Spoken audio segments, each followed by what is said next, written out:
Good evening, America, and welcome to New November Presents Storytime with IzzyReal. Now, I understand as a young man, sometimes it can be hard to figure out who in this world or female in this world that you could trust, that you could stick by, that you could put your faith in and trust her word. You know, I am no exception. So, for the sake of young niggas everywhere, I must tell you this story. I sacrifice my reputation to save you young niggas. Now listen up. Uncle Izzy has a story to tell. Light your J's, please. Now back in high school, some 10 odd years ago, right? There was this group of foreign girls.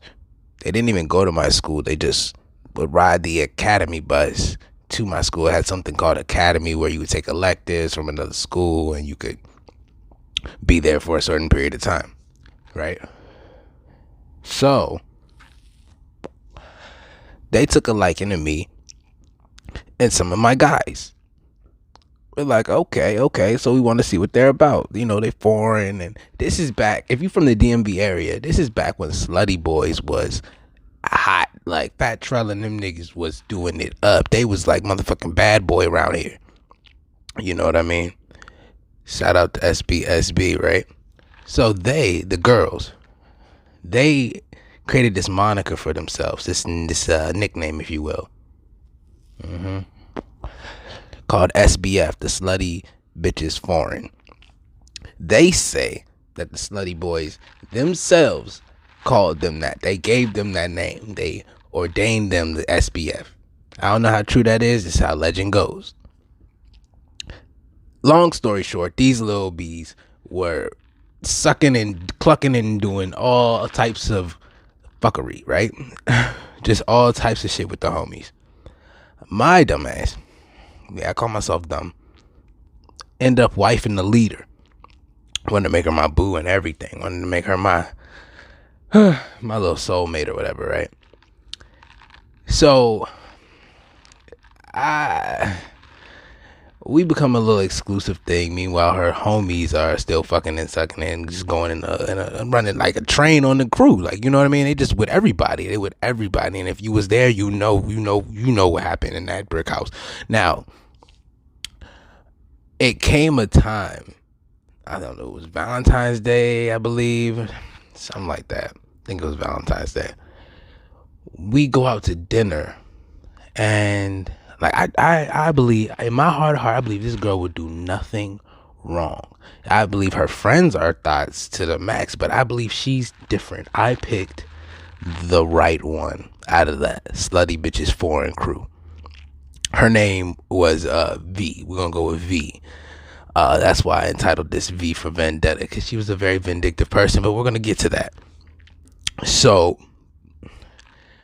we get back to her crib. Her parents aren't there.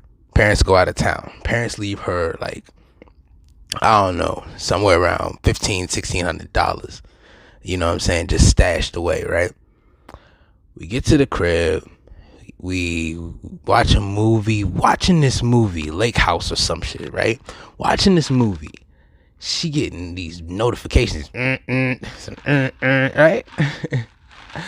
I'm like, yo, what the fuck going on? Why your phone, you know what I'm saying? Get your phone. You know what I'm saying? I'm not even, keep in mind, I trust her.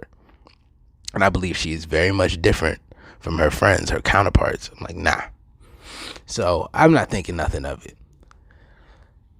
She get the phone. She replied to some message.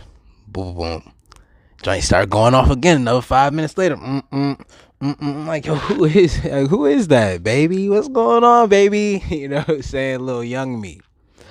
She like, oh, that's your man's. Because, we chill in a big group. We all know each other. We all homies. We all got each other's numbers. Like, it's not a big, you know what I mean? She's like, oh, that's your man's. I'm like, oh, that's my man. Right, let me see. Let me hit him back. Let me see your phone. Let me hit him back. See what he talking about. She gives me the phone. Why on God's earth? I don't know. Cause look what happened next. I get the phone. I think I called him. No. I text him. I'm like, yo, cause I don't got this particular nigga number saved in my phone, but I know who he is. So I'm like, yo, what's up? Would you try to reach me? He like, what this nigga? This nigga said something slick like, bro, you don't know me, don't hit my phone. I on everything. I looked at the phone, looked up at her, looked back at the phone, like, I said, this ain't my man's. She like, you always do this. Give me my phone.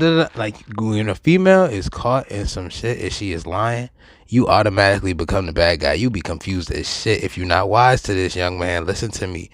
They will automatically flip it on you like you stole her phone and how could you do this? So, anyway, don't fall for that shit. Anyway, I stay mad. I'm hot. I'm like, yo, who is these niggas you got in your phone? Ooh, so there's a whole argument off that, right? Whole shit. It's a whole shit off that. I leave the crib, come back in the crib. I mean, I'm hot. I'm trying, you know what I'm saying? I'm trying to fight, you know what I'm saying? Little young me things, you know what I'm saying? Just acting up. So, she was a little heartless little bitch. She ended up being like, man, whatever, I don't care. Like, fuck your feelings. It wasn't your man's. You know what's up. Good night. I'm going to sleep. Either you could come to sleep with me or you could keep acting like that. You know what I'm saying? A little heartless little somebody. I'm like, oh, all right, bet. Me being who I was, right? I peeped where her parents stashed the loot. Stashed the 15, 16. It's like 10, 15 years ago. I could tell the story. I take that shit and roll out back to Alexandria, back to my side of Virginia, right? Out of here, room with the bread. I go back to the homies. Yo, we about to bust down. We about to do this and that. I'm like, but these niggas, they all know her. They all know their crew. They all know everything. So I tell them the whole story or whatever. She's calling them. Her homies are calling them. Everybody blowing everybody up on this and give us back the money. Oh my God. You know, they ain't gonna call the cops because, you know what I'm saying, they were too afraid, you know what I'm saying, to call no police on us. So it was just, you know what I'm saying, give me back the money. Keep in mind, I'm young, I'm upset. I don't even want her fucking bread. This is my shorty at the time. I don't want her fucking bread. I just want her to act right. God damn it. So I ended up hitting her back like, come on, get your little bread, man. So she come up the way. I remember it was her and the rest of the bitches in the car. My man standing with me. Put the money through the window. She rolled that joint up, skirt off. Never hear from her again until about like maybe 2018. I had seen her on, I don't know, I think it was like Instagram or Facebook, one of them shits. And I was like, what the fuck you been up to? And still to this day, she is infuriated with me for that shit.